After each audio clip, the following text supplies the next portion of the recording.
Okay, hear me out because I get both sides. And let me just share my perspective.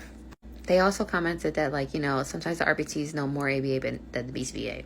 So, addressing your first comment, yeah, there were times where in my graduate class, there was people in my class that were earning their BCBA and they never even work with the population. So it's like, how are you going to be working with the population? You're not even exposed to it. Let alone, how are you gaining experience hours and being able to sit for an exam when you're not even working in the field? So, yes, in some cases, it's unfortunate. They don't understand the roles. Especially, you need to be experienced with different roles in order to understand the perspective of an RBT and all the contingencies and all the things that you're facing, and the working 6 hours, 4 hours, whatever duration with our kids, and having to understand, especially if you have kids with a lot of behavioral issues. It's like you have a lot of anxiety because you have to be so proactive at rearranging your environment and setting the environment up for them. But also too, as you're a learner, obviously there's going to be times where you can't be proactive, and there's going to be triggers, and you're going to have to engage in deal with behaviors. So it's like, it's all learning process. Now, I firmly believe, like, if you ever work with a BCBA, you should ask, like, oh, how long were you a therapist? Just so you can kind of have an idea of the kind of direction that they're going to guide you in, because they can't guide you in the right path if they have never experienced being in your shoes as an RBT. Like, being an RBT is the front line, like you're a soldier.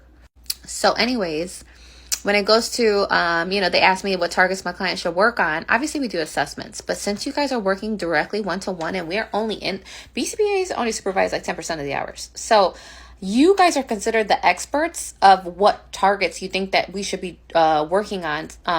We have assessments and we know where we want the child to go, but sometimes there's programs like, okay, let me hear your input, since you're going to be the one running the program. So it's like, hey, let me hear your side, and what do you think we should be working on? Because like I said, you're the one that's working. You know the client best. We understand the clinical aspect and the functions, and we're here to train you on principles and stuff like that. But at the end of the day, the one-to-one knows the client the best and can advocate on behalf of the environment, because you know what's going on. Like, hey, you know what? I don't think he's ready for this skill yet. We've tried, but it's not really working. You refer to the data, but also I think he's lacking in these prerequisite skills. Like, maybe we should focus on this first.